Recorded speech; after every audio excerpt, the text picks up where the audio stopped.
그즈음 제가 취미로 그림을 그렸는데요. 보통 그림을 그릴 때 책을 읽어주는 유튜브를 틀어놓고 라디오처럼 듣거든요. 그날도 그림을 그리며 한참 유튜브를 듣고 있는데 구글 알고리즘이 제가 한 번도 들어본 적 없고 평소에도 전혀 관심 없는 경제 유튜브인 신사임당 채널을 자동 재생시킨 거예요. 신사임당이라는 채널도 전혀 모르던 때지만 존리 대표님은 더 몰랐어요. 인터뷰 방식으로 운영하는 유튜브 채널이 있는지도 몰랐으니까요. 평소 같았으면 바로 다른 영상으로 바꿨을 거예요. 그런데 그날은 손에 물감이 잔뜩 묻어 있었고 대형 캔버스에 그림을 그리고 있어서 아이패드로 나오는 영상을 변경하려면 손 씻고 또 캔버스를 빙 둘러가야 하니 여간 귀찮은 게 아니더라고요. 그래서 어떤 유튜브 채널인지 무슨 말을 하는지 누군지도 모르는 인터뷰를 계속 들었습니다. 그것이 얼마나 큰 운명의 순간인 줄도 모르고 영상 바꾸기 귀찮다는 이유로 말이죠. 제가 한번 그림을 그리기 시작하면 최소 5-6시간, 길게는 10시간씩 밥도 안 먹고 그림만 그리거든요. 그날은 그렇게 10시간 넘게 구글이 들려주는 경제 영상, 투자 전문가들의 인터뷰, EBS 자본주의 시리즈 영상까지 집중해서 듣게 된 거예요. 처음에는 하나도 못 알아들었는데 계속 듣다 보니 조금씩 들리더라고요. 그리고 알게 되었죠. 자본주의 경제국가에 산다는 것이 어떤 의미인지, 왜 나는 그걸 활용하거나 이용하며 살지 못했는지, 왜 나에게 그 누구도 심지어 학교에서조차도 이 중요한 것을 알려주지 않았는지, 왜 돈은 노동으로만 벌 수 있다는 생각에 갇혀 살았는지, 주식을 투기와 사기로만 알고 살았는지.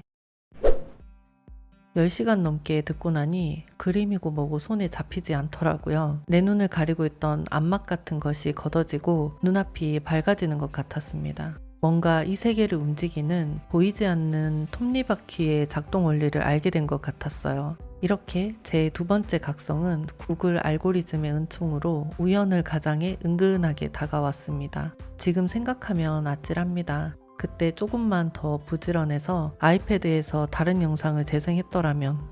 그날부터 지방 오피스텔과 경기도 집을 차로 이동할 때에는 경제 뉴스를 들었고 기차로 이동할 때에는 경제 서적을 읽었어요. 오히려 이렇게 장거리 이동이 더 유리한 상황이 되었죠. 정해진 시간 안에 집중해서 공부할 수 있는 시간을 확보해 주니까요. 그래서 지금도 장거리 운전할 때 저는 경제 뉴스를 꼭 듣습니다. 습관이 되어버렸어요. 주말에는 도서관에 앉아 10권 넘는 책도 읽었습니다. 몇 달을 누구를 만나지도 않고 경제와 소비 습관과 마인드에 대한 책을 읽고 영상도 많이 보았습니다.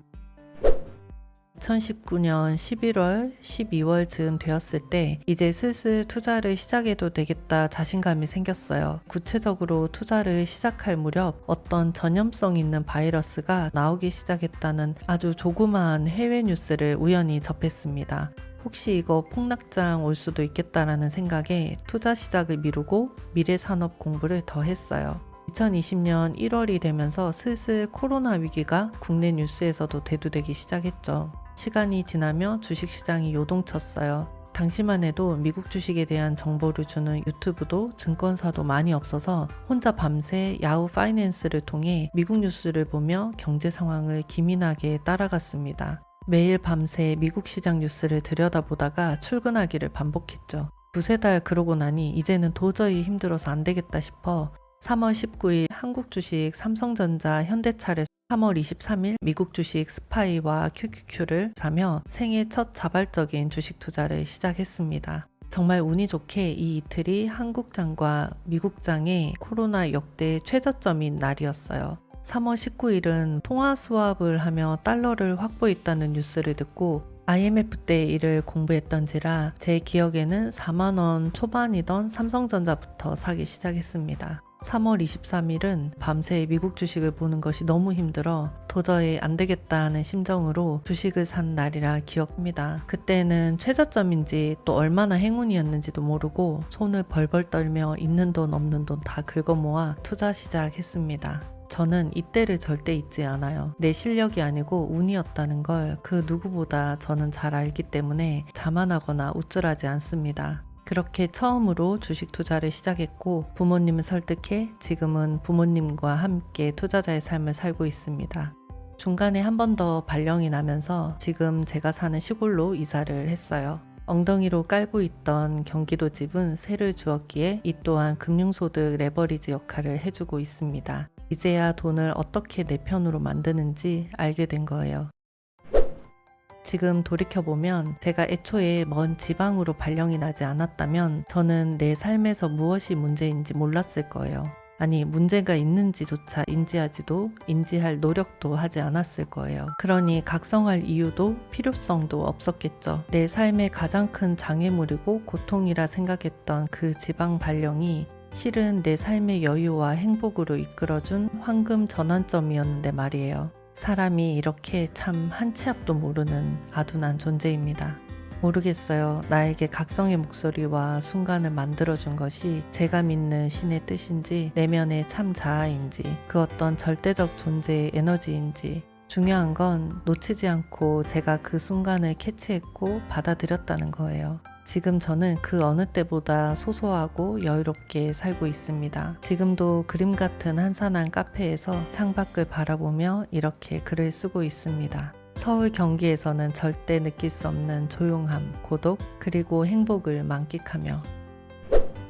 여러분, 만약 지금 무언가에 의해 무기력하고 아무것도 할 수 없는 상황인가요? 고통스럽고 불안하고 불행하다 느끼나요? 지금의 그 상황을 그 상황으로 그대로 두는 것도 본인이고, 바닥이라 생각하고 그 바닥을 박차고 일어나는 것도 본인입니다. 그리고 분명한 건 그 바닥을 차고 일어날 수 있도록 알 수 없는 긍정적인 에너지와 기회는 늘 주위에 존재합니다. 저에게 들렸던 벼락처럼 순간 스쳐간 목소리일 수도 있고, 구글 알고리즘의 은총처럼 은근히 다가오는 우연일 수도 있어요. 제가 뭐 특별해서 저에게만 이런 일이 있었을까요? 아니겠죠. 인생을 바꿀 수 있는 각성의 기회는 누구에게나 온다고 생각합니다. 지금 이 영상도 그중 하나일 수도 있고요. 기회를 진짜 운명으로 바꿀 수 있는 건 자신밖에 없습니다. 누구도 대신 해줄 수 없어요. 영상 마치겠습니다. 오늘은 기회를 운명으로 바꿀 수 있는 날 되세요. 감사합니다.